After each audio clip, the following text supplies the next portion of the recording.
Can somebody say something so I'll know before the meeting that my audio is working? Say something. You sound great, Chair. Welcome. Welcome, Chair you. Smith.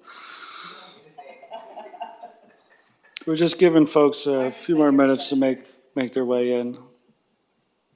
And we'll get going. Chair Smith, did you hear my comment about your big chair behind you? I love it.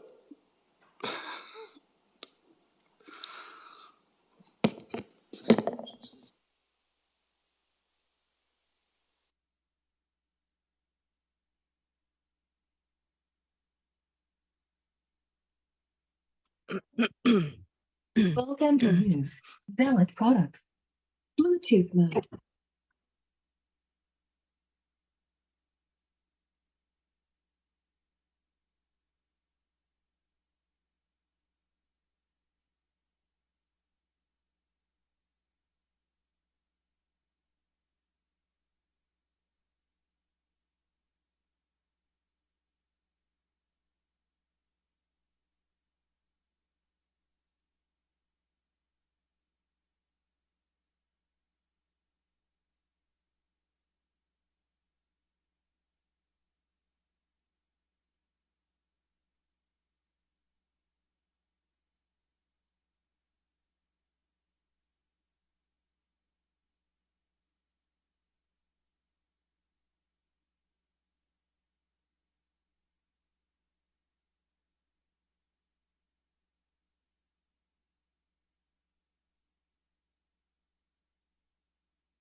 Shall we start, co-chairs? We have 9, which I think is quorum, and folks that are here on time will honor their presence. So let's dive right in. So welcome to the Tri-County Planning Body. It's good to see folks both in the room and on the screen. Let's start with some introductions. I will just note I have an unmovable conflict that I'll have to leave right before we do the SHS presentation. So if I storm out of the room, don't take it personally. It's because I had to make it to another physical location. So let's start with folks on the screen if we could. Oh, Ebony, you're on 2 places at once. Let's start with Michael. I'm Mike Liu, Foodmont Shopping Center. Thank you. Yvette? Yvette Hernandez, she, her pronouns, and I'm a community member. Thank you. Chair Smith? Hi, Tootie Smith, Chair, Clackamas County Commission. Chair Harrington? Good afternoon, Catherine Harrington, Chair of the Washington County Board of Commissioners. Commissioner Jayapal? Good afternoon, everyone. Sushila Jayapal, she, her pronouns, Multnomah County Commissioner, and I will also have to leave a little early. Okay.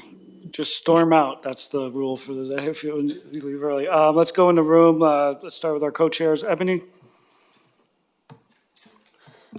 Ebony Brown, she, her pronouns, co-chair of the TCPP Tri-County Planning Body, and pass it to Matt. Thank you. Matt? Matt Chapman, retired volunteer, and the other co-chair. Thank you. Monta? Hello, Monta Knudsen, he, him pronouns, Executive Director over at Bridges to Change. Thank you. Mercedes? Hello, Mercedes Elizalde, Director of Advocacy at Latino Network, and I too will be leaving early. Oh, this is an action-packed day. Nicole? Nicole Larson, she, her pronouns. I am a city liaison at Imago Dei Community and a licensed clinical social worker. Thank you, Nicole. Ariella? Hi, everyone. I'm Ariella Dolan with Kearns and West, and I'll be developing the meeting summary today. Liam? Hey, good afternoon, everybody. Liam Frost Davis, he, him, his pronouns. I am the Assistant Director of Housing at Metro. Abby? Hello, I'm Abby Ahern. I use she, her pronouns, and I work for this team. I'm a senior policy and planning coordinator. Good, thank you. Steve? Hi, everybody. Steve Rudman, he, him, a member of the committee. Good, thank you. Ash?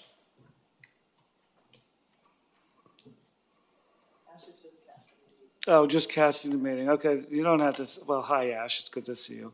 Patricia? Good afternoon, everyone. Patricia Rojas, I use she and her pronouns, Regional Housing Director for Metro. Glad to be here with you today. Thank you. Vahid? Good afternoon, Vahid Brown, he, him pronouns. I'm with Clackamas County. And Jesse? Hey all, Jesse Adams. I'm the Capacity Program Supervisor on the Homeless Services team at Washington County, she, her. Great, thank you. Did I miss anybody? I think I got everybody. Who? Where's Councilor Lewis? Councilor Lewis? Oh, sorry, joining late. Christine Lewis, Metro Council District 2, she and her pronouns. Great, thank you. I usually don't have my computer up, so now I'm trying to figure out how to pay attention, and I'm not doing a great job so far. Did I miss anybody at this point?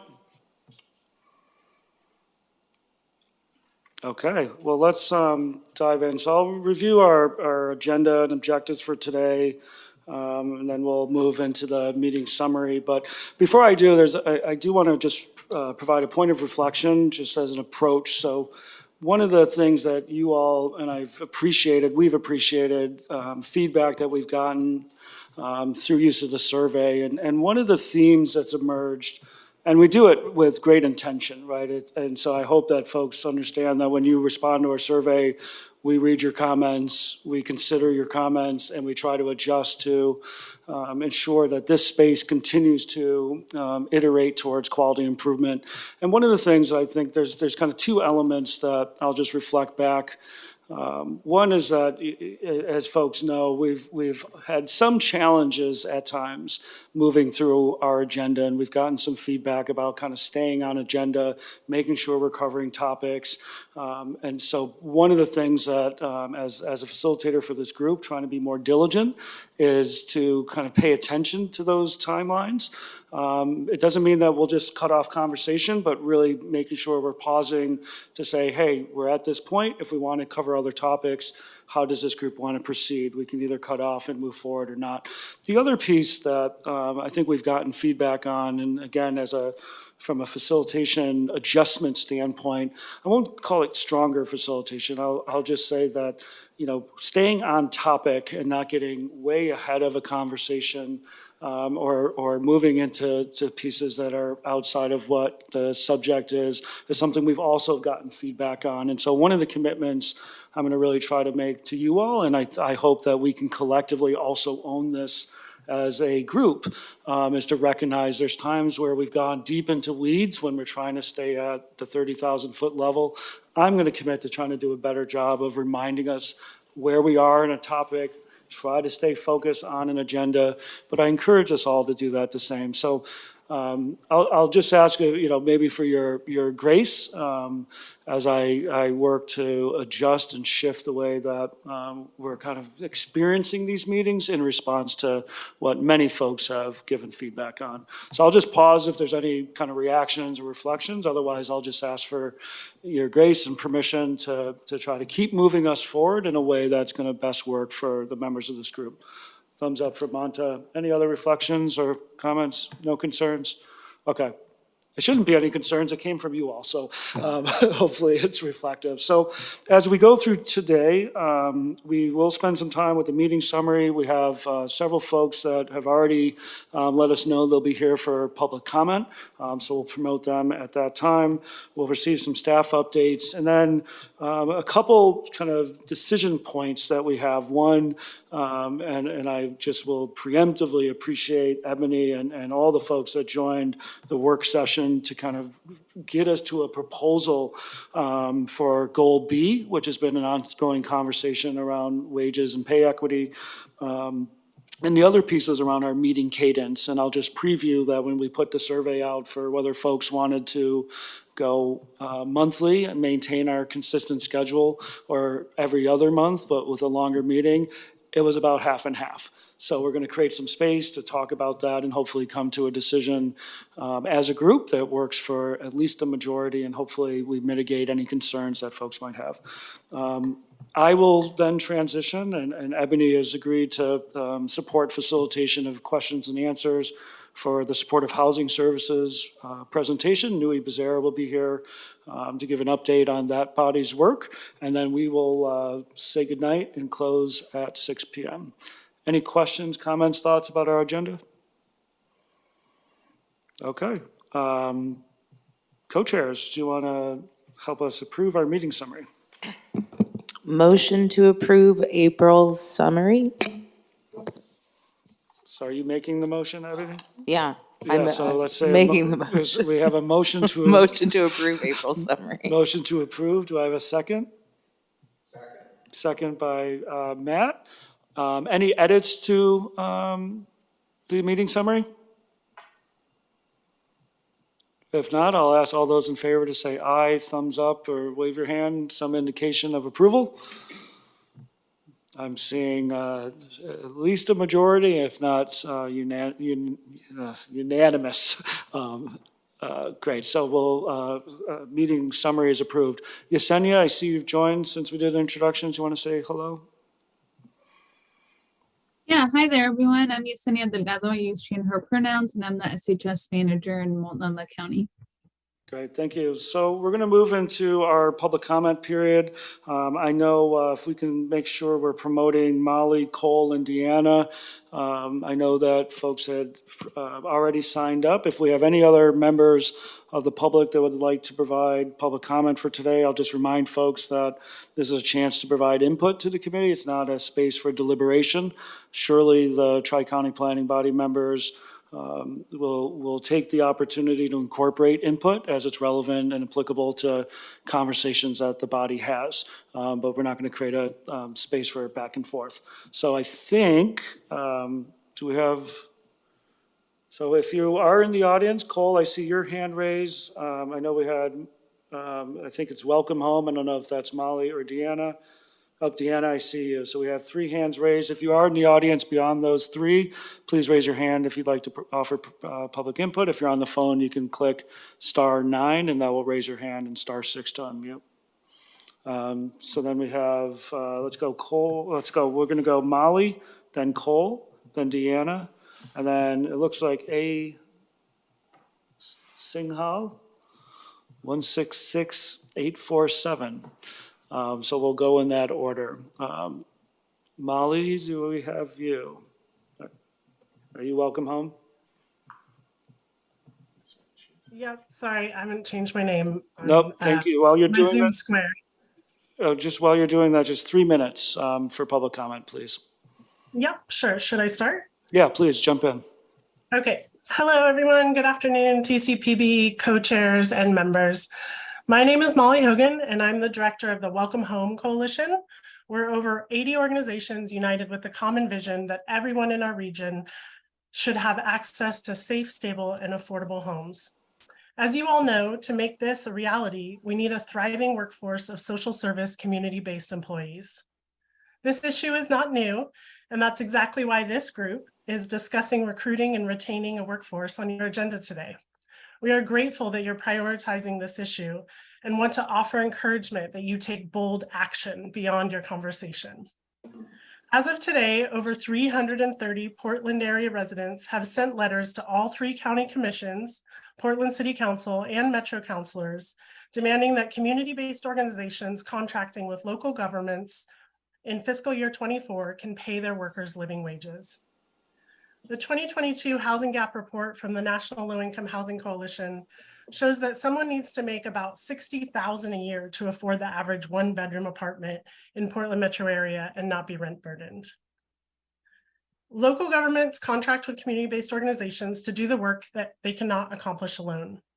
And these essential workers offer culturally specific and responsive nonprofits with mission-driven that are mission-driven and often meet people where they're at and build trust with more efficacy than government agencies can. Further, ensuring living wages within community-based organizations is a matter of racial equity. We cannot ignore how low wages and social service positions disproportionately impacts communities of color, women, and folks with lived experience who choose to do this work. When frontline workers are stressed about their own finances, it has a rippling impact through our system. These workers are experiencing vicarious trauma every day of those they serve, and they themselves could be one life emergency and paycheck away from needing services themselves. We're so lucky that the voters approved the SHS measure and created these necessary funds to address our homeless crisis. Seeing that SHS funds have been underspent and the work of supporting people into housing stability does not happen without the people who walk alongside them points to a sensible solution, that these funds be used to ensure higher wages and benefits to our essential workers in this crisis. We need to stop relying on the kindness of individuals and create kinder systems. Thank you for your consideration and service today. Take care, y'all. Great, thank you, Molly. Cole, do we have you?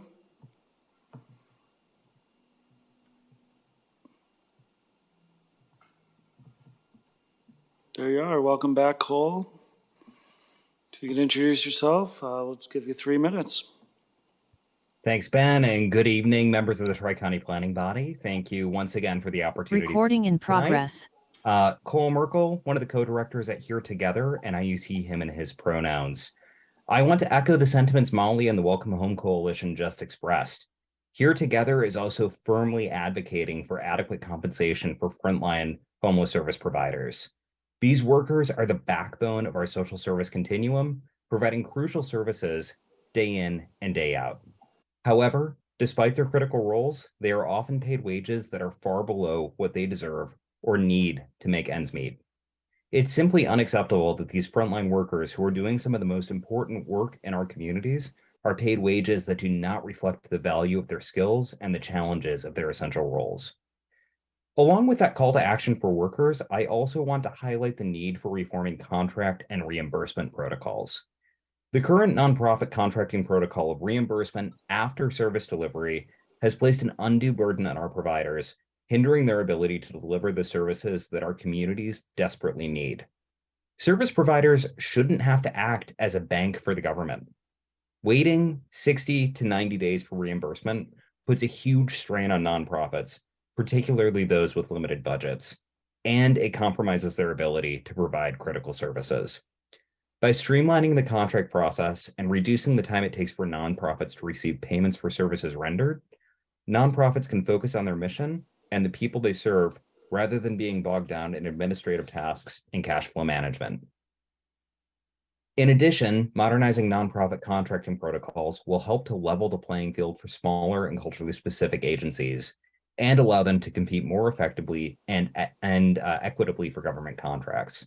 These organizations often face greater challenges in navigating complex bureaucratic systems and meeting the reporting requirements of government contracts, hindering their ability to serve their communities. Modernizing nonprofit contracting protocol is not only a practical solution to the challenges facing nonprofits, it's also a moral imperative. Nonprofits are working hard to address some of our most pressing social issues, including homelessness, poverty, and healthcare disparities. These organizations deserve to be treated as valued partners in the work of creating a more just and equitable society. By updating the contracting protocol to provide more support, resources, even upfront grants for these organizations, we can honor their critical contribution and ensure that they can continue to serve our communities for years to come. We appreciate that these issues, worker compensation and reforming contracting protocols, have been front and center at the TCPB and regional oversight committees. And we urge you to continue prioritizing these reforms, and we stand ready to work with you to bring them to fruition. Thank you so much and have a great evening. Great, thank you, Cole. Deanna, will promote you. Same thing, 3 minutes. What's we have you on?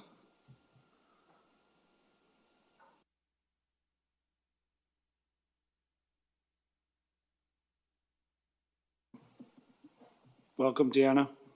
Hi there. Just one moment. Thank you. Thank you to the TCPB for allowing me to speak today on such an important topic. My name is Dina Dalton, and I am an MSW that has been working in housing and social services for over a decade. I have 3 points I would like to make why increasing wages for social service workers and housing advocates working with contracts and funding is best practice, especially around recruitment and retention. The first one is that currently social service advocates I work alongside make between $20 to $23 an hour. They are the least supported and paid of the responders to crises in our society. They witness vicarious trauma and moral injury daily. They are assisting people who are unhoused, undiagnosed, untreated, and forgotten by many in our city to find housing, stability, healthcare, mental health, and other supports. They are truly wonder workers. In regards to retention, these workers do not make enough income to thrive, but merely survive, most unable to afford the high cost of mental health or well-being services because the package they are offered from their employer isn't as comprehensive as those in higher paying county, state, or government positions. Good advocates have to leave the area if they have lost housing due to not being able to afford the deposit costs to get into new housing. Most advocates I work with meet the eligibility to enter the programs they themselves administer. This is wrong. We are keeping those that work with the most vulnerable at a place of poverty, creating more vulnerable people that will have to rely on a system that they are literally working for. The second is that the current wage scale for social service advocates makes it an impossible task to hire and retain graduate level employees, leaving those without the higher level education and skill set to work with our most vulnerable communities. Most nonprofit employees do not stay and move to government positions, whether that be at the county, state, or federal levels, doing a very similar job because of the experience they obtained in the nonprofit, where quite frankly, they know they will be paid what they are worth in a less intensive case management position than the lower paid. And this begs the question, what are our social service workers worth to our leaders? Lastly, living wages breeds retention, which is good for success of programming. More durable, trusted relationships are fortified with participants, turnover is low, and more participants graduate due to the stability of having only one case manager rather than the average of 3 to 5 I see participants have to adjust to during their duration in a program. There is less erratic spending of staffing, more funding spent down adequately, and overall strengthens funding partnerships. Please be leaders who see those doing the most difficult work in our social service system and recognize the need to ensure their safety, stability, and well-being by compensating our social service workers with pay that shows that their hard work and tireless advocacy is valued and seen. In turn, I am confident these workers will only thrive and excel, bettering those they serve, the programs they administer, and the agencies they work for. Please advocate for a living wage. Thank you so much for your time. Thank you, Dina. I thought we had one more. Did we lose the last person? It was A. Singhal. Well, I'll do one last call for public input. If you want to raise your hand, if you're in the audience, *9 if you're on the phone. I'll do a last call for public comment.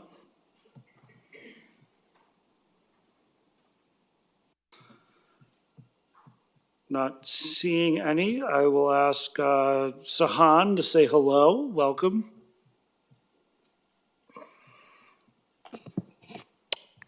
Good afternoon, everybody. Hello, Sahan McKelvey from SCI, and proud to be here with all of you.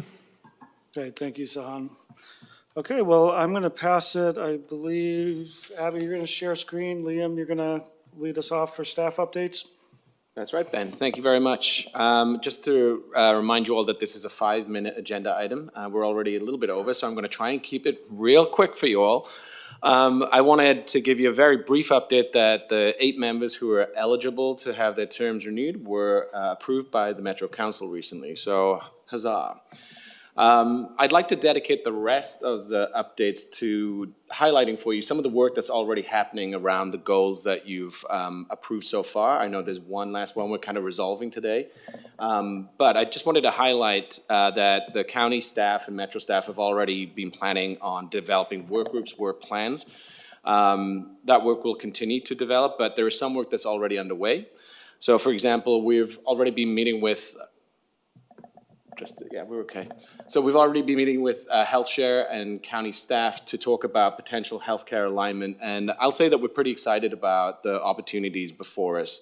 We're seeing that Medicaid waiver funding as a platform or a springboard to do much bigger work, some of the work that a lot of folks have been dreaming about for a long time. And I'm particularly excited about that work. We now have a standing meeting every 2 weeks for 2 hours on a Friday.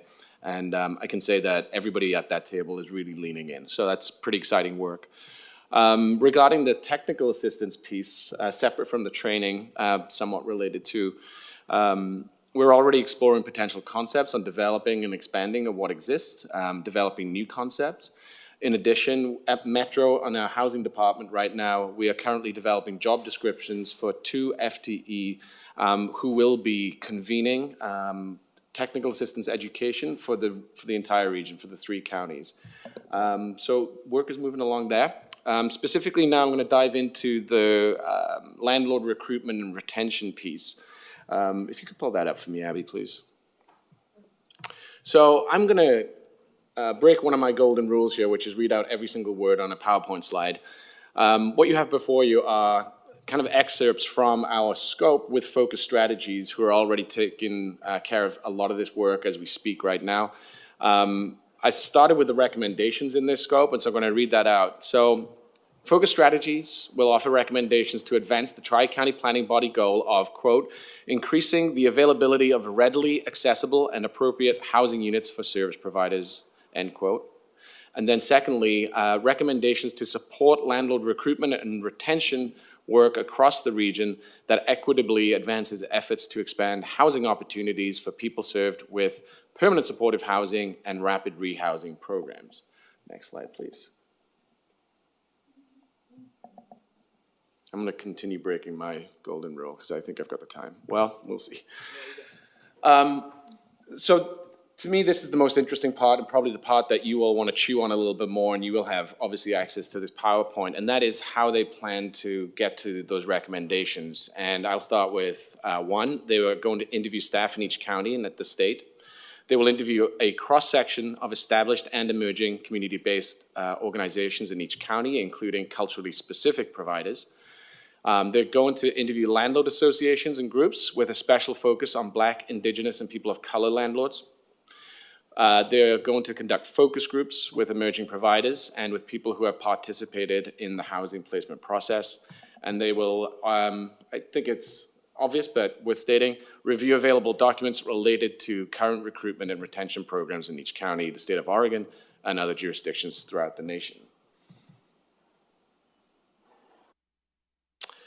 So the point of that was to demonstrate that work is already happening in some of these areas. In some of the other goals, it's going to take a whole bunch more planning work, but around technical assistance, around the landlord recruitment and retention, and then the healthcare alignment piece, we're really diving into that right now. We will be coming back to you in the next few months with a lot more detail and some decision points for you as well. Thank you. Great. So why don't we create just a minute or two if there's some clarifying questions. Certainly, this was an update and more to come. But Chair Harrington, I see your hand, please. I just wanted to say thank you for sharing with us a bit of how staff will be going about the work, but I really appreciate that this group's responsibility or work is to set goals and objectives and ask staff to go do the work. As opposed to us telling staff how to go do the work. So good job. Thank you. Thanks, Chair. Other questions, clarity? Okay.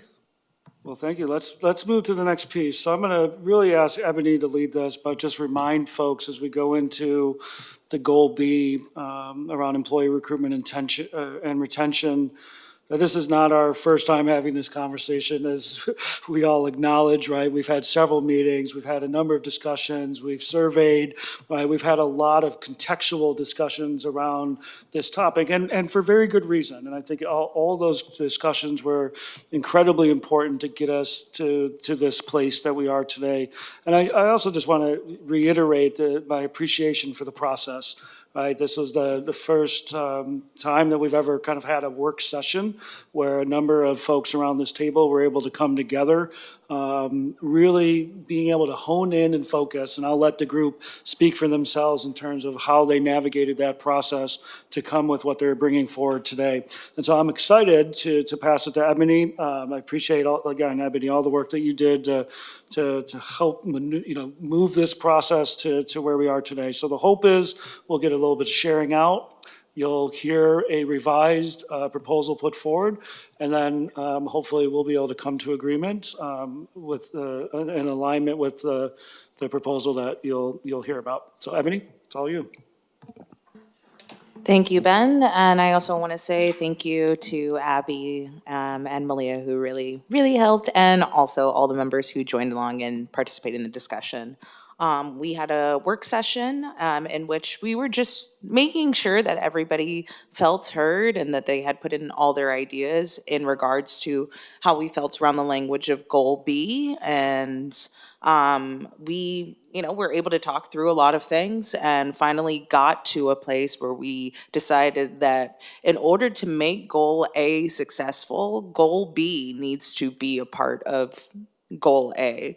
So we made that more of a recommendation within Goal A rather than making this two separate goals, because everyone felt that was on that call felt it was very important. But now we want to hear from the rest of the team and see if you all think the same.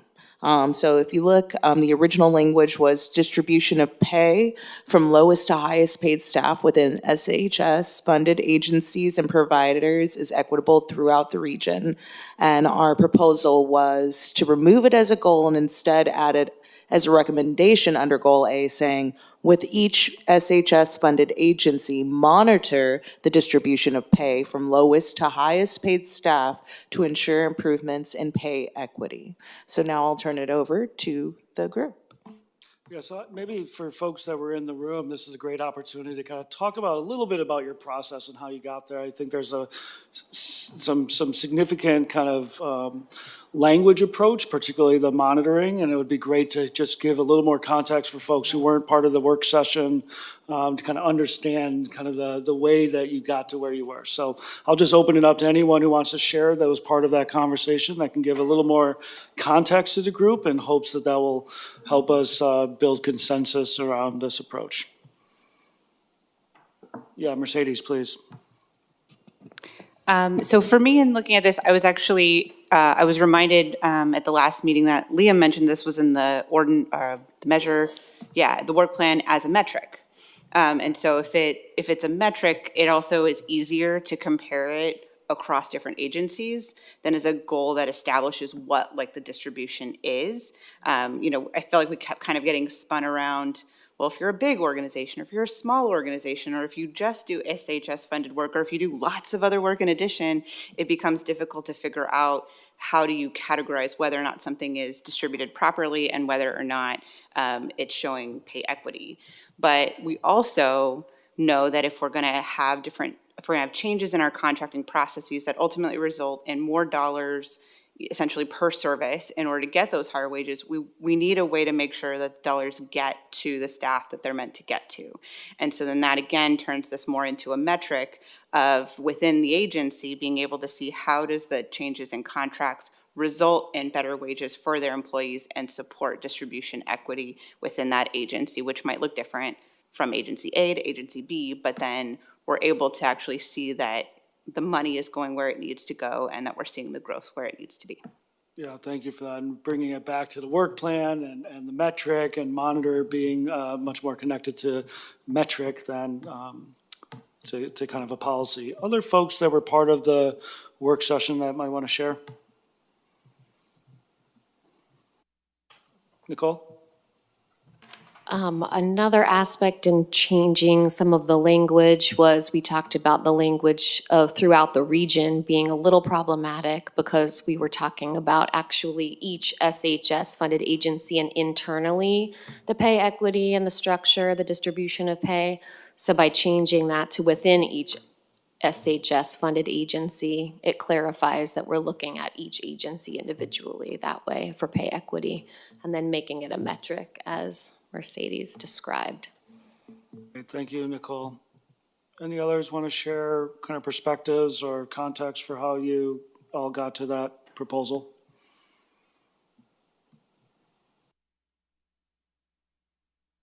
You good?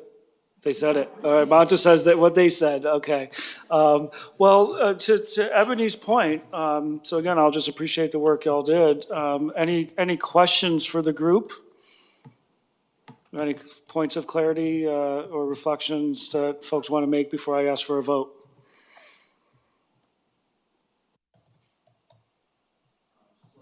Sahan, jump in. Clarify that we're not changing the language of goal A, we're just adding this underneath that. So, yes, so for clarity, goal A, as we've approved, will remain the same. This will be moved from a separate and distinct goal, but will be captured under recommendations with the proposed 5-2 work session proposal description. Thanks for that, Sahan. Last thoughts or reflections? Okay, well, let's ask for a vote. So I don't know if we need to go through a formal motion, so I'll just say I'm going to ask for a thumbs up. You're good to go. Thumbs sideways. I'm fine moving forward. I haven't even finished putting it forward. I see all thumbs up in this room. That we're good to go with the revised approach put forward.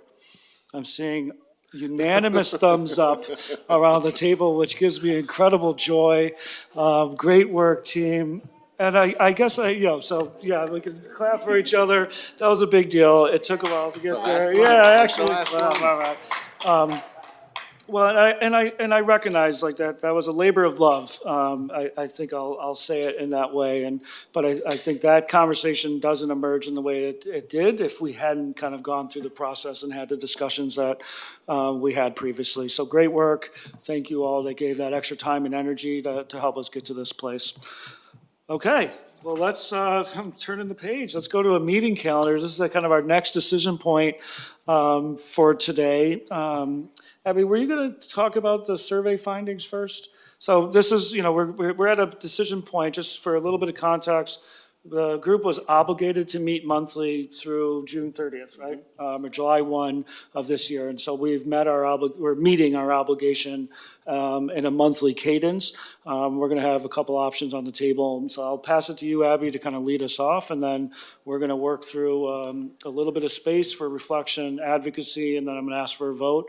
And we'll go from there. Abby? Great, thank you. Thank you all for that last little bit. That was really exciting. This is a nice little addition to that. Now that we've concluded the phase of the TCPB where you all set your goals and recommendations, it's a good time to talk about how often we should meet moving forward and how long those meetings should be. So as Ben mentioned, the TCPB charter language says that meetings take place monthly through the end of June, and then we will revisit and adjust as needed on an annual basis. So that's where we are. What you all have done so far, you've done a lot. You brainstormed the ideas, you got your goals, you got your recommendations, you've approved all of them, which is very, very exciting. And now there is new work to be done. So the focus will shift from this like deliberation phase to more of an action phase. And in that, we need to think about what we will actually do. So let's look at. Abby, we have a question from Chair Harrington, if we could. Oh, yeah. Yes, Chair Harrington. So we've done this work to establish the goals and recommendations. So we've asked staff to do a lot of work for us. What I'm neglecting to remember, and maybe I'm the only one, is there is a relationship between the SHS Oversight Committee and TCBP. And I just need the reminder of how does that process work in terms of ensuring that they know what we're trying to move forward with, and how do we have a meeting process for us so that we're able to review the work that staff, the work product from staff in pursuing those goals and recommendations. So I just don't understand the process is my problem. Yes, thank you for that question, Chair Harrington. Actually, if you look at the 5:10 portion for the agenda for today, we actually are going to have a presentation from SHS Oversight Committee, kind of explaining the plan development and approvals and how we will interact with SHS Oversight Committee. Yes, so that's right. So I think, the question around the relationship that you're asking, Chair, I think will come in the next section. I think if your question relates to how does our meeting cadence influence that relationship, that might be something that we discuss as we think about the different options on the table. I'd like to add just another note to that. We are building up these connections between the two bodies. As we're developing these goals for the first time, we're trying to figure out how we want to keep them updated and in the loop where it's relevant. There are also recommendations that the Oversight Committee has issued that directly overlap with some of the work we're doing. So I keep looking over here, Chair Harrington, because you're on my right, and I apologize.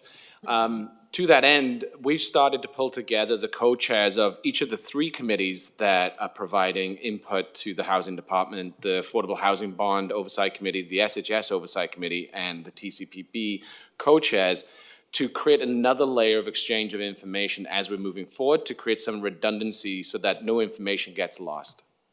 Great, thank you. So hopefully that's helpful for the moment, Chair, but I think as we have this conversation, we'll create some space around some of the things we want to consider as we're making this decision as a group. And one of the things that you may want to bring in is just ensuring that whatever structure we have, make sure we don't lose opportunities to intersect and interrelate with the SHS Oversight Committee in particular. Abby, you want to Great. keep going? Yeah, so now let's take a look at, you all completed a survey a few months back on meeting cadence and what your preferences were. So let's take a look at those survey results. There are essentially 5 questions. Here are the first 3. Asked what time of day you all want to meet, what day of the week, and the way folks want to attend the format. So the time of day, folks mostly voted for keeping the time as is in the afternoon, evening. Day of the week, overwhelmingly, folks voted to keep Wednesdays. And then in the format, there was a mix between in-person and virtual, which led us to a continuation of hybrid meetings. So these were pretty straightforward, but I'm not sure if anyone wants to make comments about these or agree or disagree with what's listed. Was there more survey findings? Yes. So these are just 3 that were sort of the more obvious ones to maintain evening meetings Wednesdays and maintain a hybrid format. I'd say keep going. All right. Next, here are the more challenging results from the survey. So meeting cadence, those who voted for either every other month or quarterly was 46% and monthly was 54%. The difference was 1 individual. I feel like that was close enough to have an ongoing conversation about it. Meeting length is also listed. Meeting length, mostly the folks who voted or answered the survey in order to maintain monthly also voted for 2 hours. And so because those 2 are related to each other so closely, we thought if we're visiting the cadence together, we ought to visit the amount of time together as well. So with that, we thought we would show some options.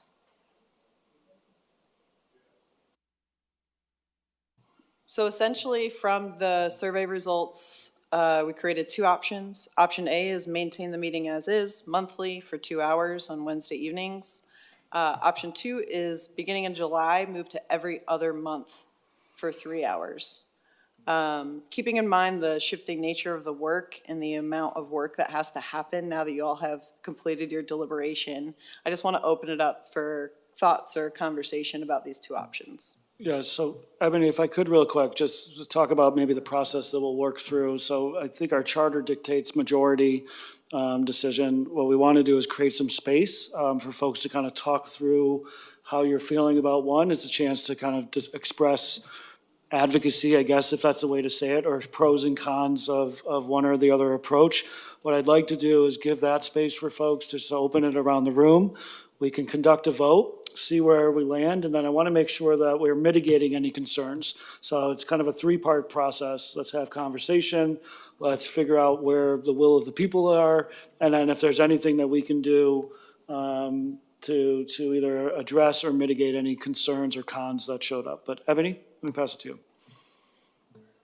Yes, I was wondering, based on the meeting that we had a couple weeks ago, did we find out what would be the minimum that people could miss as far as every other month meetings? So the charter currently states that members can miss up to 3 meetings, and after that, they may be asked to step off of the committee. I think that depending on how the conversation goes about meeting cadence, we might revisit the charter and look at language that can be scaled to the types of meetings we have. There are a couple other things we're considering revisiting the charter on, so that might fit nicely in those edits. Well, I think the answer for today is that the existing charter says it's still 3 meetings missed. Do you want to make a comment on that? Oh, I mean, then, we would only be having 6 meetings a year, so that would be half the meetings that somebody would be allowed to miss. Yeah. Yeah. So that's a question we can hold, right? The charter still is what it is, but to Abby's point and to your comment, Ebony, if we end up going every other meeting, it's worth a separate conversation. So let's figure out the structure first, and then we can have kind of our accountability mechanism conversation after. Monta? Yeah, thanks. I just wanted to jump in because I have to leave to another board meeting, but I'm for keeping it as is. And just a statement on that, I feel like the past several months, we're learning how to work together and fine tune the amount of time we actually need. So I feel like we're getting better as we go along. So I still feel 2 hours once a month would be fine. Okay, thank you, Monta. So I'm going to capture you as a 1 monther. Sahan, please. Sorry, thought Monta left that on. Also wanted to chime in on behalf of As Is, kind of. Strong endorsement. From these 2 options, I would definitely vote for As Is for the reasons of, one, I understand the overall commitment and the work that we need to get done, and 3 hours over a 2-month span does not feel unreasonable, but I'm not going to be reducing stuff on my plate this month. I'm not going to get an hour and a half of stuff off of my plate this month that is going to be on my plate next month. So 3 hours is always going to be hard.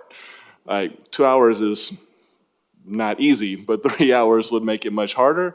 And also, because of all the stuff that goes on in all of our worlds between meetings, there is no way I'm remembering what we talked about. I'm not going to be able to pick up a conversation 2 months later.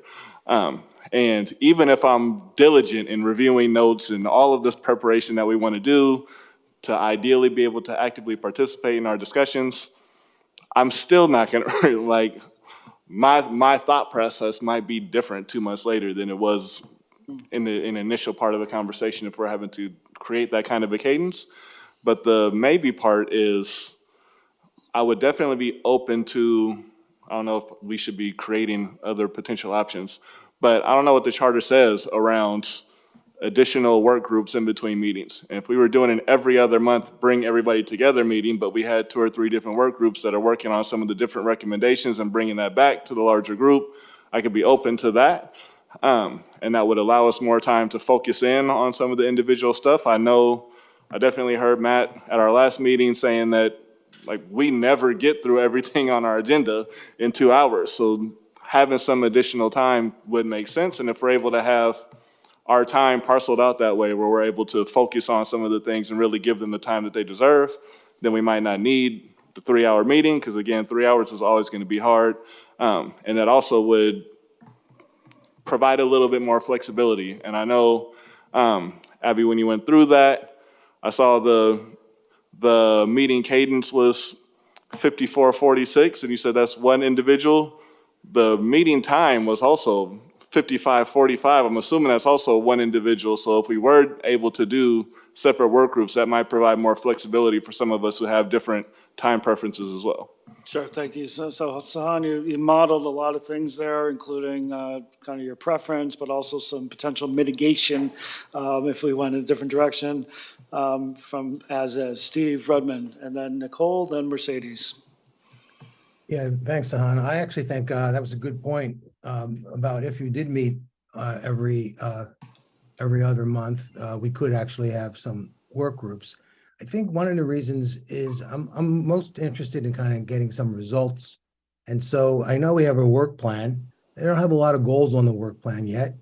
I think, if staff is doing a bunch of work, sometimes having a little longer time to speak about an issue and actually tackling that issue might be better than just doing cursory glances. So I think there's something to meeting every other month, particularly if it means the staff doesn't have to focus on fueling the committees to meet every month.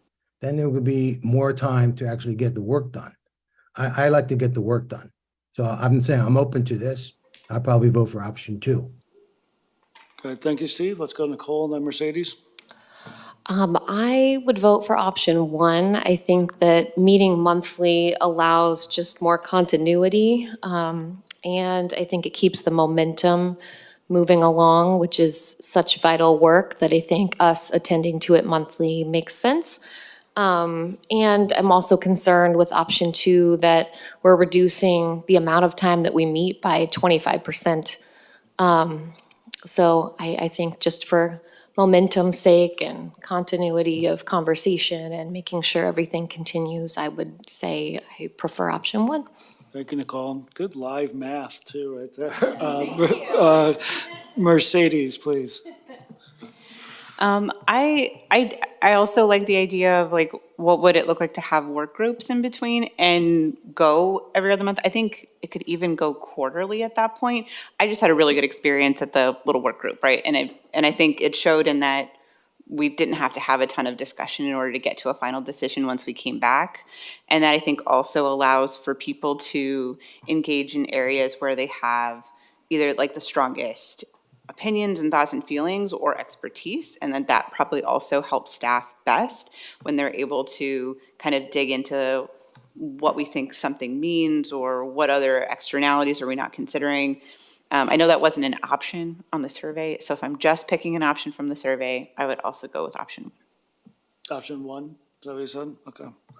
Yeah, I mean, as I said earlier, I think we want to introduce things that would make it work if we went in a different direction, but we're going to go with the will. Matt, please. Yeah, so I popped off at the end of the last meeting, so I won't repeat that.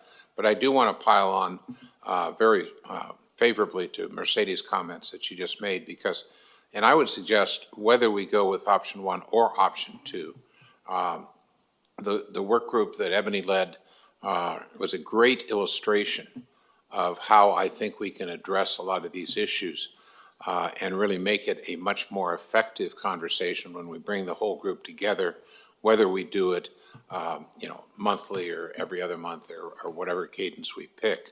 I think the reality of our group that is so powerful is that we have people with different expertise, different lived experiences who can come together on topics that they are particularly interested in, and I've sensed that there is a diversity in the topics that we have as areas of primary focus. So if we do work groups and make that a part of the exercise, and then bring them back, kind of as we've seen work so well today, then I think we could make either method work. I do worry about burden on staff for the monthly meeting, and because I really, honestly, one of the reasons I was favorable to 2, probably still am, is that means that the staff can work more on focus more on the work rather than so much meeting prep.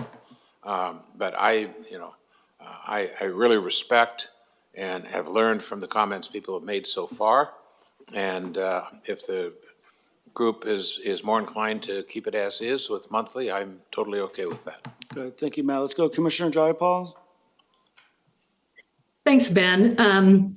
Really interesting points being made by everyone. I just wanted to jump in and say I was part of the option 1 voters, and the reason was that a sort of combination of things that people have said, as well as, you know, there's such a feeling of urgency, I think, around this table and out in the community about seeing progress and identifying specific actions that have been taken. I think months go by really quickly. I think a lot happens in 2 months. And I think my concern about going to a 2-month cadence was that there isn't really the chance to check in, course correct if course correction is needed, answer questions, and things like that. And then before we know it, you know, we've had 6 meetings and we're at the end of a year.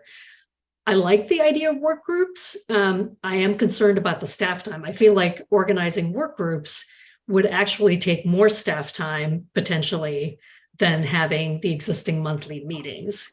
And so, you know, I think what I would suggest if we want to explore that is to spend some time either today or soon thinking about what those work groups would be and what they would be doing, because we've also simultaneously said, I think, that the work now is staff work.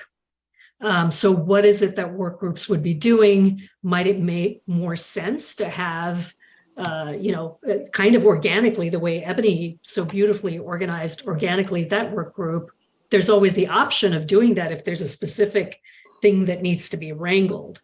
But then I'm going to be a little circular here and come back to saying, if we're not meeting for 2 months, it's going to be hard to know during that 2-month period of time what there is that needs to be wrangled. So I think I still land on monthly, but obviously totally, you know, on board with whatever the group decides. Great, thank you. So Abby, I'm going to come to you, and I'll make a point, and Abby, you might be saying this too. We've been describing it as a work session and not a work group, which may be a linguistic nuance, but I think it was meant to kind of be a touch point in time. And I think Commissioner Jayapal, you were making some of that point as well as you know, and Steve, I think you said this, right? Staff has to go out and do the work. Chair Harrington, you said let them go do the work. So I just wanted to have a point of clarity there because I think the language does matter in that case. But Abby, give it to you, and then Chair Harrington will come to you after.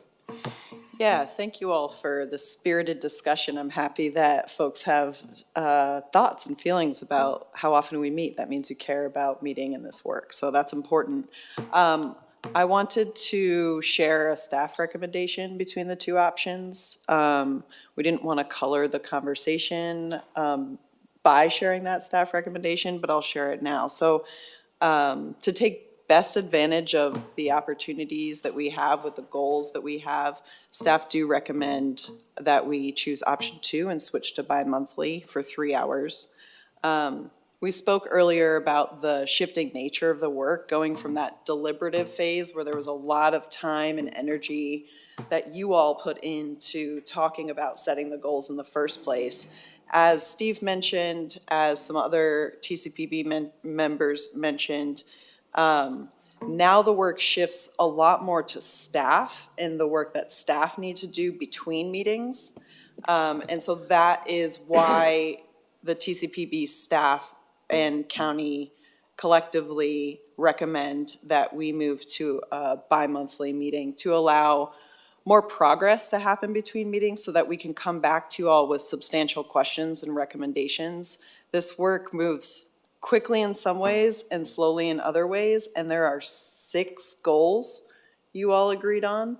And so the staff really feel that the amount of time needed between meetings to make substantial progress and have good updates and good decision points and questions for you all does look like a bi-monthly meeting at 3 hours.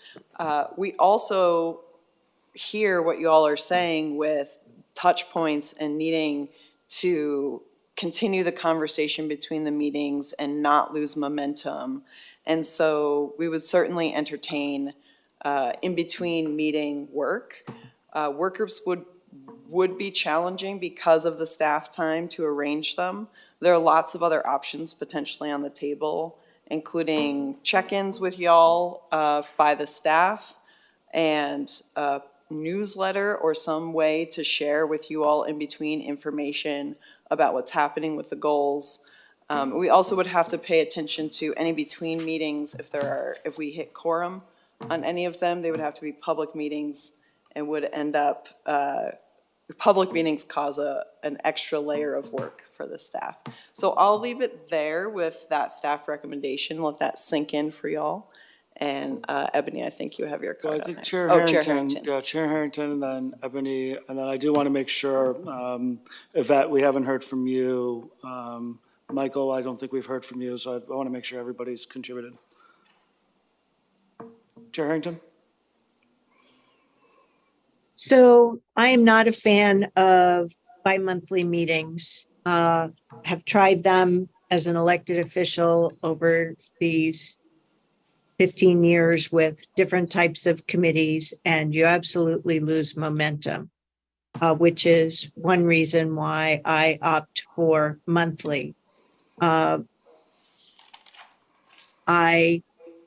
don't care for, option 2 because with the, well, it will cause me to say, why am I ever going to go in person? Because it takes, from where I sit in these offices in Hillsborough, it takes an hour to get there and be there, just under an hour. And that means it's 4 hours minimum. And it's like, really? A half day? That's like too hard to find the time for. I'll still ask questions no matter what. I'm not a fan of standing work groups because then it seems to have, it then tends to expect that the main body just rubber stamps work group recommendations. And I think having special instance work groups, as was just done, is great. I'm also really concerned that this SHS program, including this regional TCPB effort, is still new. It's taken us a while to get these foundational goals and recommendations.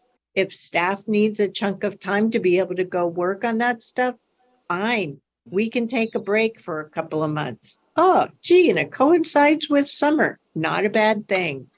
But I would be concerned then about only meeting every other month because there's going to be a number of work products that they come back to.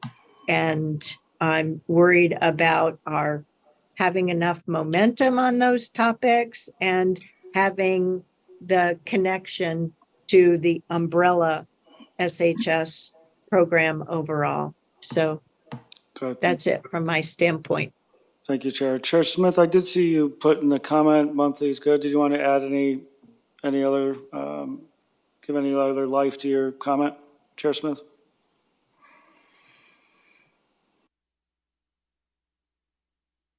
Chair Smith will let the comment speak for itself. Oh, there you are. You want to come in? Jump in. Everybody in the room have access to the chat. If not, I'm happy to read it. No, Chair Smith's here. Jump in, Chair. Yeah, I just said, thank you. Monthly meetings are good, but I need to have Zoom for the exact same reasons as Chair Harrington. The commute would take up more time than the meeting is probably. And as chairs, both Harrington and I are busier than you can possibly imagine. Thank you very much. Yeah, thank you, Chair. Yvette, Michael, can I put you on the spot? Just want to make sure we hear your voices before I ask for a vote. Yeah, no, Sorry. sure, no problem. I mean, for me, I feel like monthly is good, at least for a little longer even, because I feel that I agree. I think we're still in the process of learning and we just established like some goals and it took us a while. And I think part of it also, it was because, we had to also get to know each other, build relationship, understand each other in some way. And we're still doing that. And I just feel that even, I think that it should always be a point of us being open to trying something different down the line if that's where we, get to. But I think it's still too new for us to be doing like every other month. And so I still agree with the monthly. Thank you. Michael? I also agree. I think there's so much work to be done. I think one of the things we should start thinking about though is staff time, and maybe like for certain meetings, we're kind of brainstorming to figure out the next set of 5 or what we're thinking about down the road, and kind of maybe giving staff the meeting off where they're not having to come and report a ton to us, because we put a lot on their plate. And for them, maybe we're using the meeting times differently, but I just think there's a lot of work that still needs to be done. We came up with 5 goals. We're going to have to come up with the next set of 5 while the staff is doing the work they're doing. So I just still think there's a ton of work to be done, and meeting monthly and kind of trying to get the next iteration of that in place would be a good thing. So we are ready to hit the ground running when we kind of let staff know, hey, this is the next direction we're wanting to go into. Great, thank you. So Liam, I think, and then let's go Sahan, Matt, and then I'm going to ask, it seems like we're coalescing around some pieces, but I'll ask for a formal vote, and then we can see kind of where we land. Liam? Thanks, Ben. Coalescing, I feel like it's overwhelming at this point. Well, I didn't want to use that language. But I do want to offer some sober insight here. I wouldn't be doing my job if I didn't. I want you all to be clear-eyed about the trade-offs, about remaining monthly as is, kind of, instead of going bi-monthly. It does mean that some of this work is going to slow down. It does mean that taking on 6 huge bodies of work, plus the other 2 pieces that the TCPB is obligated to tackle, and that's establishing regional metrics and developing a regional plan.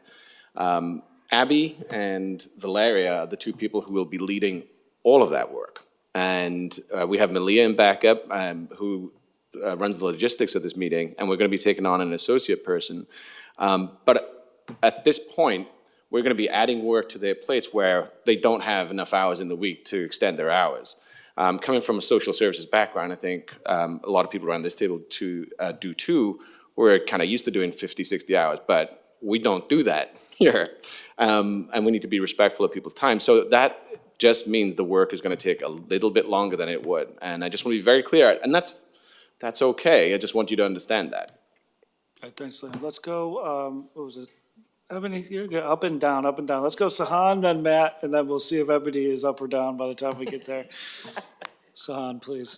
Just wanted to share a little bit just to the staff recommendation. I know when I first started, one of the things I said around concerns was I don't want to be a part of a committee that feels like we are a token rubber stamp for a government entity to make all the decisions and take all the action.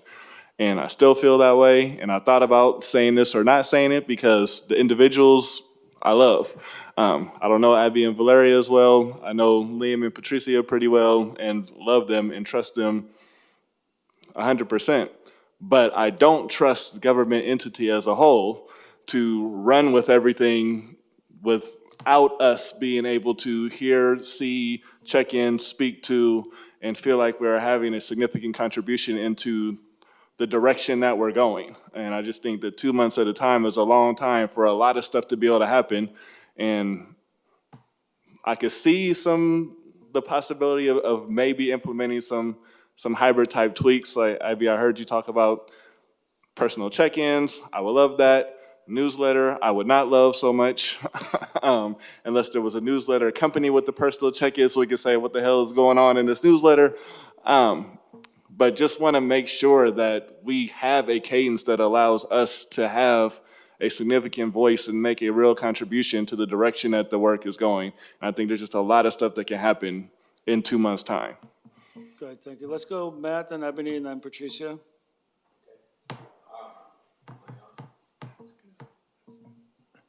Yeah, no, I just, I'm really, I've learned a lot, as I mentioned a moment ago, from this conversation, and I just want to say, I think that where we are now, and I've forgotten who it was, someone said, maybe we try something a little different in a while.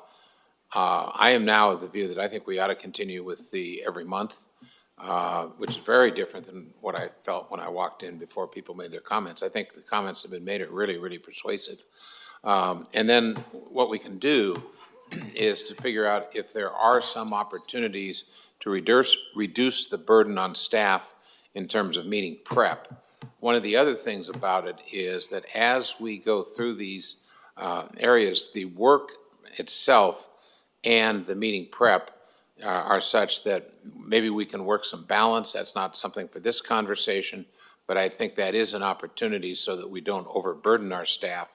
And if things slow down a little bit and we wind up being more familiar with each other, build our relationships stronger and things of that sort, I believe that they would then speed up as we get to know each other, and that would be better accomplished on a monthly basis, which is the other balance. So just, under being transparent, I'm going to kind of vote the other way. Yeah, thanks, Matt.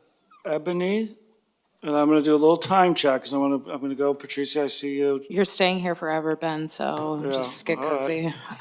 Jump in. I just kind of have like a semi-wacky idea, as I typically do, that if we continued with the monthlies, but every other month we saw presentations based on the goals that we had or the recommendations that we're waiting for from other successful programs. And it doesn't have to be like here in the state or even in this country, but to see what we can measure up against. And those are things that don't require a lot of prep. I mean, those things can kind of be, I can do that. And so we can meet monthly, and then once we get our recommendations back every other month, can have some comparative programs. So just a wackadoo idea. Okay, we'll hold that. Patricia, and then, Patricia, jump in. Sure, thanks. And I appreciate the conversation. And what I'm hearing across everybody, including staff, is that everybody's committed to moving this work forward. And we share the sense of urgency that this committee has. And I'm also mindful that it's the people that are moving this work forward are also the same folks that are implementing the programs at each of the counties that are still expanding and still building. And so part of what we are wanting to grapple with in this space is the tension between where we are in our capacity and our development and the work that needs to happen here. And so we are committed to doing both. And as I think somebody might have mentioned earlier, there's going to be trade-offs in terms of how fast we can go or how actually pieces move. So we are hearing you loud and clear that monthly is your preference. And I think we as staff will need to get together to figure out how do we best honor the work, move the work forward in a way that's timely, but at the same time, recognizing that we are the team. And so I'll just say everybody's hiring as far as I know. And we're here now. And so I just want to be honest and transparent about the trade-off of it might be slower because it's still the same team of folks. So that I just wanted to be clear about that. Thank you. Chair Harrington, I'm going to do a time check. Do you have a new contribution, or are you going to reiterate where you're already at, or jump in? But be sensitive No, to time. Ben, I wasn't going to reiterate. I was going to bring something new, which is why I raised my hand. Okay, jump in, please. Having a seat at both the SHS Oversight Committee and at this committee, and I know I'm not the only one, but all those different goals that we talked about, that Oversight Committee is just waiting for us to hurry up and get our regional act together. Okay, so they want to see progress on a number of those goals quickly. They want to see all 5 or 6 of them solved within the next year. So sorry, Liam, I do not understand what point you were trying to get me to understand and saying staff doesn't have the capacity to manage the care and feeding of this meeting. That's the way it sounded to me. So we're trying to be as a group and do the job per the charter and, or the, you know, the authority, and get momentum on that. And if, you know, we need to hear from staff, what is it going to take for you to make progress on this work over the course of time? So I feel like we're in some ways circling the drain because we haven't heard from staff. What is it going to take for you to actually do that work? And I think every single one of us respects that. Thank you, Chair. So do we need a formal vote, or do we just accept the idea that we've heard from the majority? Let's put it on the record. If I can get a thumbs up for folks that want to stay as is monthly on our cadence. For folks that want to go every other month. Okay, Steve, you're in the minority, it looks like, but I appreciate your vote. So what I hear is we've come to a group decision on a monthly cadence. I think you also did hear pretty clearly from staff that some consideration of capacity, some potential ideas, and I think co-chairs, this is something you all can revisit around how we set agendas and make sure that folks, to your point, Sahan, there's touch points, there's an eye on, you know, situational awareness. We don't go too far without, or too long without having some ability to give feedback and input. But I'll put it back on the team and co-chairs to really make sure that we're holding sensitivity to the urgency of the work. And yet, and flexibility. I think you said this, Chair Harrington, right? If we don't need to meet, we won't meet. And there'll be other ways to make sure people are communicating. But for the time being, we'll agree that we will maintain our cadence. I think the majority also said we'll just keep the same time and location. I don't want to open that bag unless someone really has, wants to opine, but the majority also said, you know, these early evenings work, the Wednesdays work. So just with a head nod, folks are good going forward and the will of the group. And again, I'll just note that we're not obligated now on a monthly. So if it turns out that we want to shift in the future, we have that flexibility. But I think that folks have spoken around the table and we will continue our cadence as is. Yes, Sahan? Just want to say that I would also be open to rotating the location. If we were doing it in Beaverton or Clackamas, I would be on Zoom, but that would also give everybody opportunity to be in person sometimes in a place where I don't have to drive an hour to get there. And I don't want to selfishly say, do it close to me all the time. I'll be here in person every time, and some people will never be able to come in person unless they're making a huge time sacrifice. So if we were rotating and some of us were not able to attend in person in some of the other spaces, I think that would give everybody a chance to do some in-person interaction. And just to the point of us getting to know each other, like, I feel like I'm just starting to get to put like names with faces with some of the planning body members. Like I walked in today and waved to Nicole. It's the first time, like, oh, I know who that is. Yeah.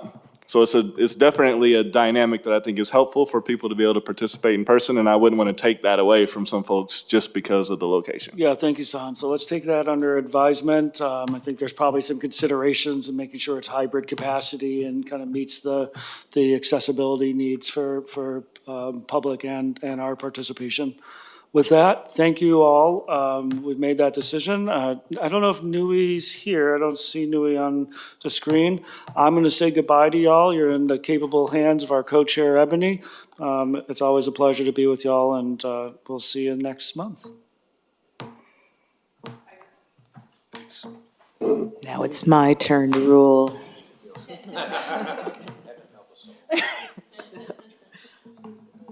Since Nui is not here, or I'm not seeing Nui, do we have the slide? Do you have the slides, Abby? Here, Ebony. Oh. I'm looking around.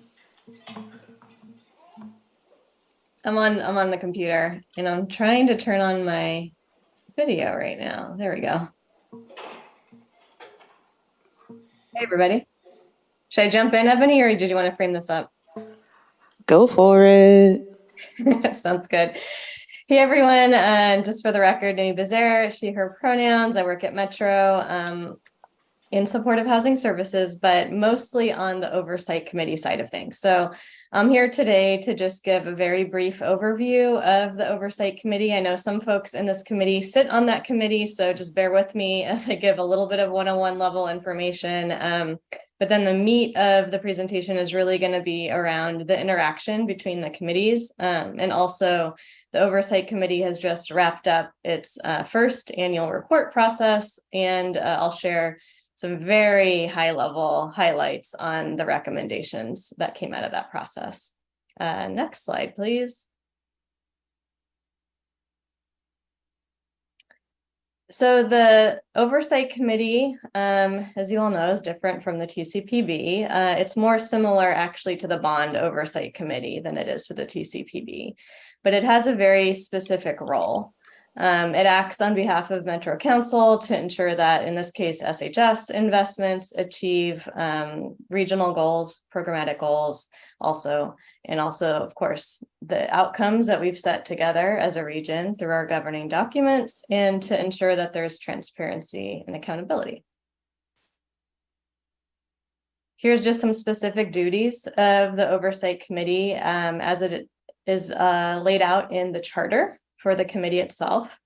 What's highlighted here is the second bullet point, which we're going to go in a little bit more detail into, which is accept and review annual reports. So annual reports are programmatic reports that come from our county partners each year. So there's quarterly reports that the Oversight Committee sees, but this is specific to the annual report that kind of rolls the whole year together in terms of what happened that year, how much money was spent, were goals met or not, etc.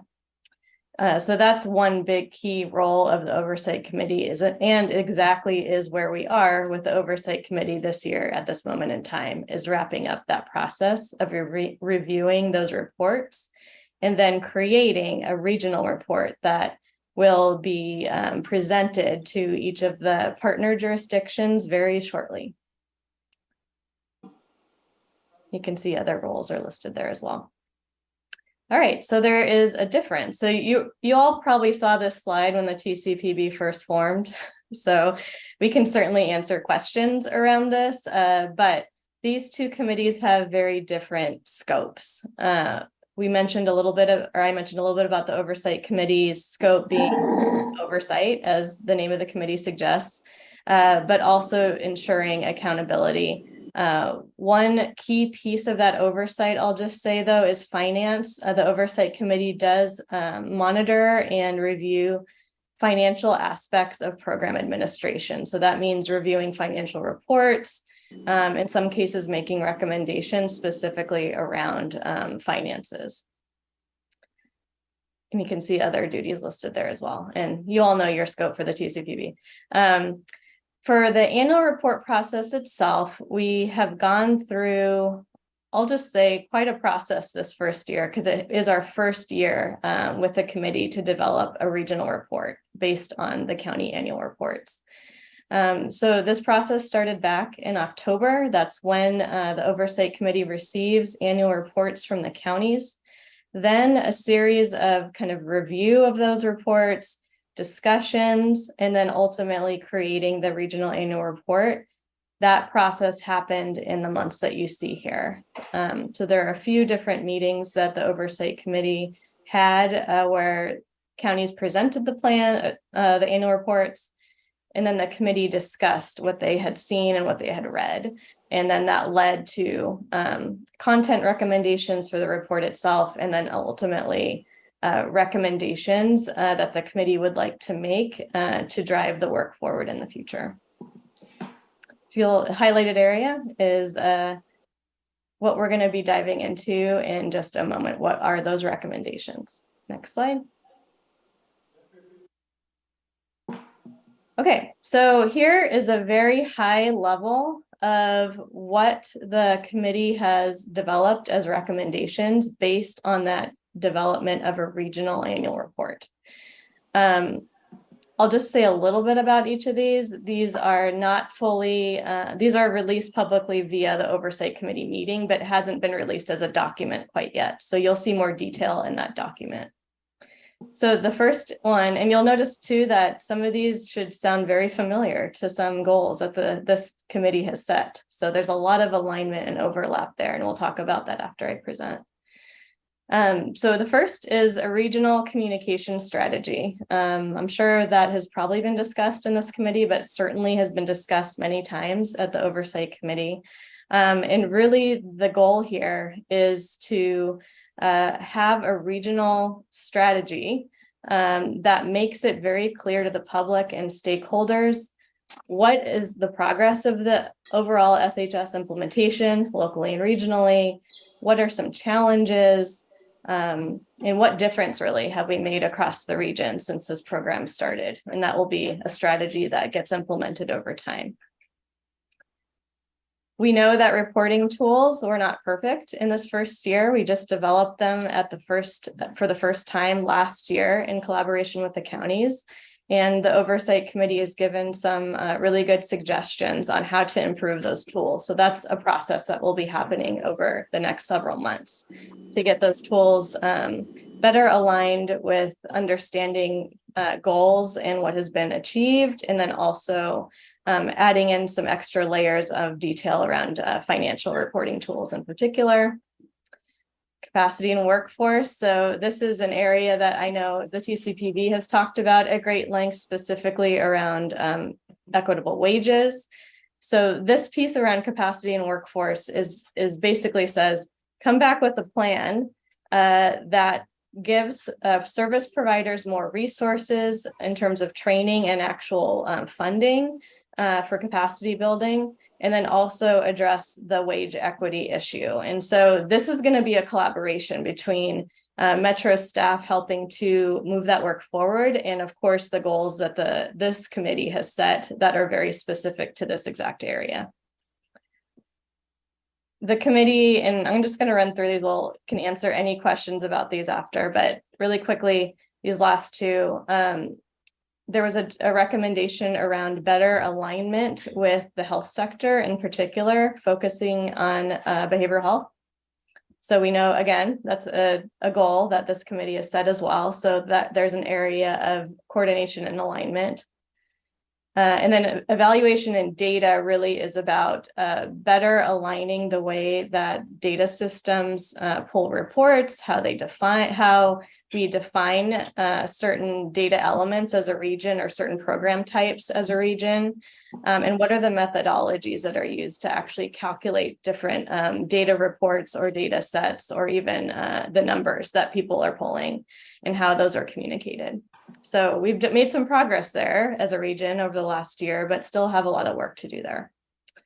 So that's the gist of what those recommendations are. And that report will be made public very soon. We'll share it with this committee as soon as that becomes public, and you can see in more detail what those recommendations are. All of these recommendations will have a progress update in July to the Oversight Committee. So that could be a good meeting for anyone who's interested in this committee to attend that July meeting and hear an update on how that progress is going. Next slide. I think that does it for me. So that's the presentation about what the Oversight Committee is and does. And I understand that we're going to go through, I don't know, Ebony, I think you're facilitating this around the interaction between the two committees and how we can make that very clear. Yeah, so I believe my job here was to play Ben and open the floor up to any questions, and if we could get some better clarity if there's somebody who had questions. I know Chair Harrington, I know you had a question earlier about the interactions between us and the Oversight Committee, so maybe if we want to circle back, if you're available, and revisit that. If not, we can come back to you in a moment and maybe check in with somebody else. No, I'm here. There you are. I'm here. I'm just off camera listening. I just think that the Oversight Committee is going to want to hear back from us very soon about these goals and recommendations. And before they start working on their second year annual report, they're going to want to hear some progress from us and some improvements with our regional coordination. I mean, that's basically the point of TCPB. So that's the part, you know, I'm a look ahead thinker, and I don't quite understand how we go from the goals and recommendations we have today and staff needing to do work, and this body, you know, having some role to play on that oversight, and what that committee is going to want. I hear and see their thirst for it already. Don't know how we're going to be successful meeting it. Thank you for your question, Chair, and I'm going to pass that over to Liam. Thank you, Chair Harrington. I think at this point, we are already committed as staff to this committee to provide regular updates on the progress of the TCPB's goals as staff. In addition to that, I mentioned earlier the regular meetings that we are now setting up among all the co-chairs to create an extra layer of connectivity. But specifically, the obligation of the Oversight Committee to this committee, the Tri-County Planning Body, is to approve the eventual regional plan. So there are a few things going on. There's one obligatory area, which is they have to approve the regional plan that we are going to develop on this committee.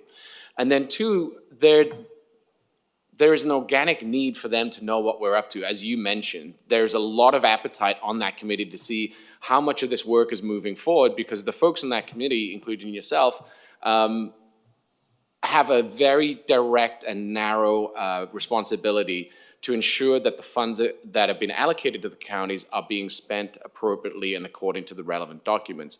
So there's a lot of appetite in those meetings to understand what else is happening at a regional level. So we want to provide that communication and those updates on a regular basis, and we're committed to doing that.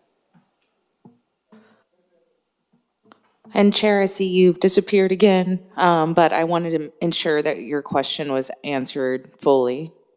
Yeah. Oh, yeah. All right. I'm moving around in my seat. That's all. I want to be doing the same thing too, but it looks a little awkward. Anybody else? Matt?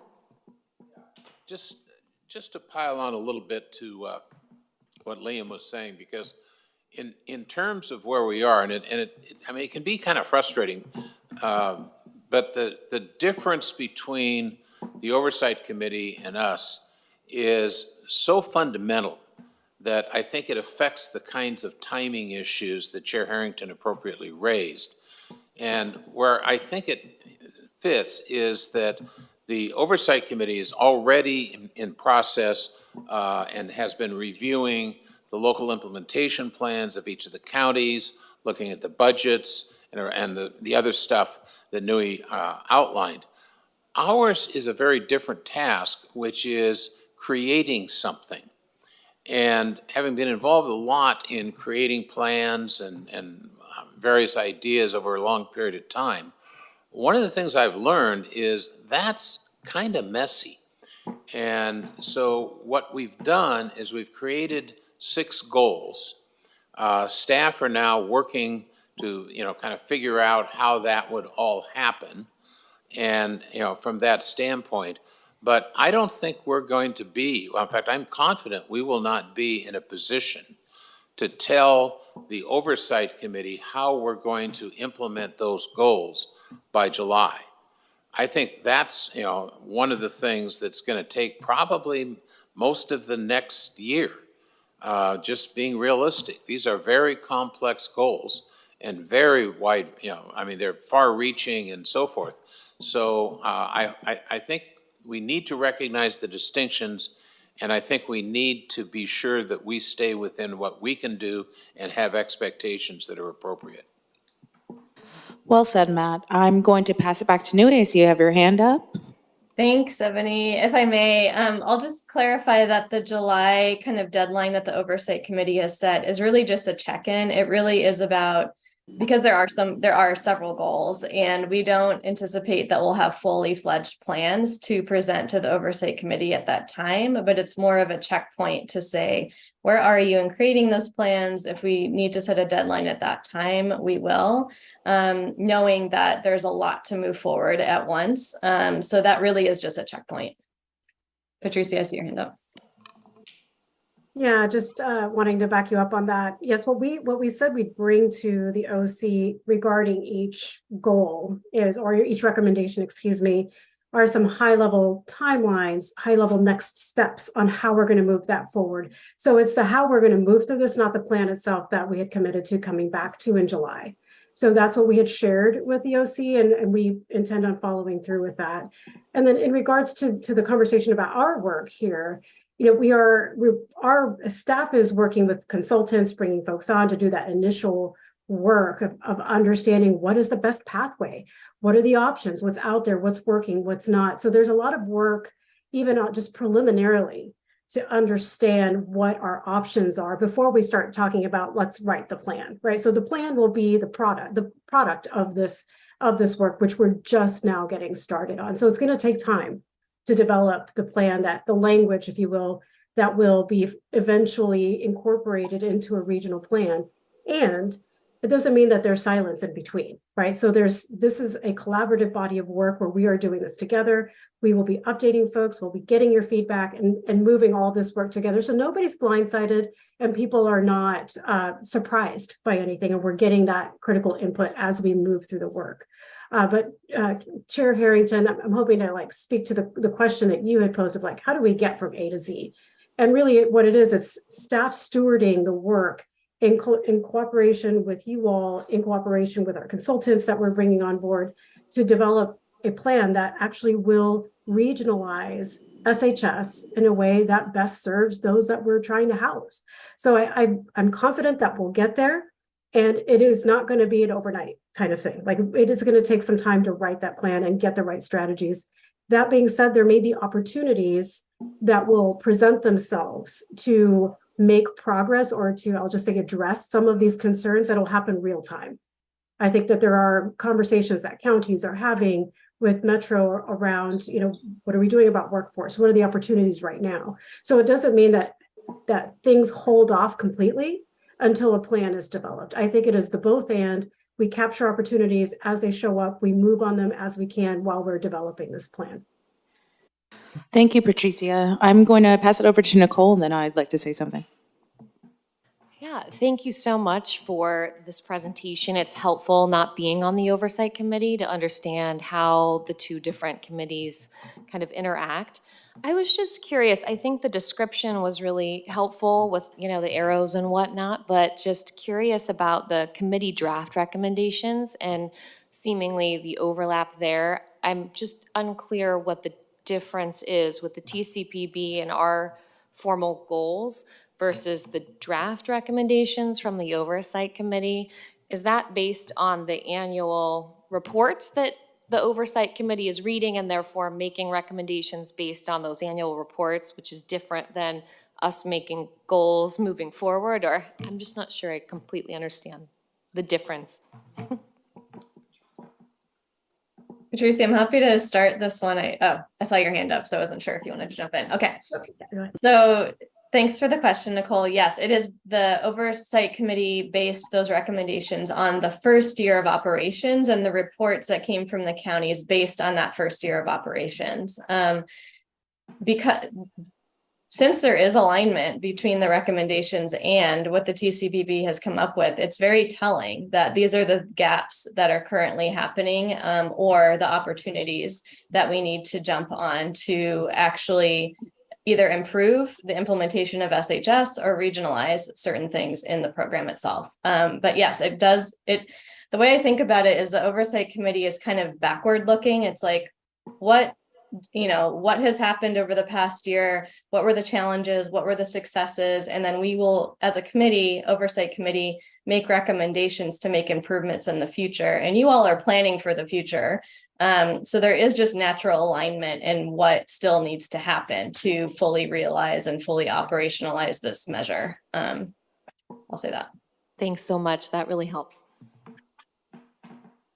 I also want to, I want to thank you for that, Nicole, because that also helped me a little bit more too, to kind of better explain the difference.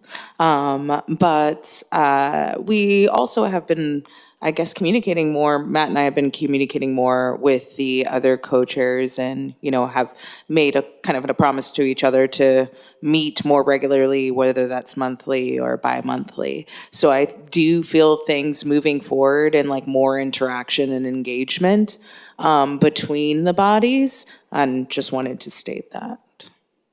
Any other questions or comments or concerns?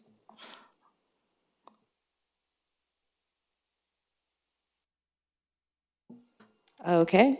I'm gonna do, well, we have 20 minutes, wow. We're way ahead of schedule. Does anybody want to talk about anything? Mental health check-in. Adding something to the, I'm just kidding. But if you want to talk about your mental health, I'll give you space, it's fine. But, yeah, could we now? Is that allowed? To end early? Yeah. Oh, yay, okay. Sorry, just got really excited. Yeah. Okay, so do we want to move on to Liam? To conclude this meeting? Yes. Meeting concluded. Hooray, go enjoy some sunshine. Oh, our next meeting is going to be June 14th, 4 to 6.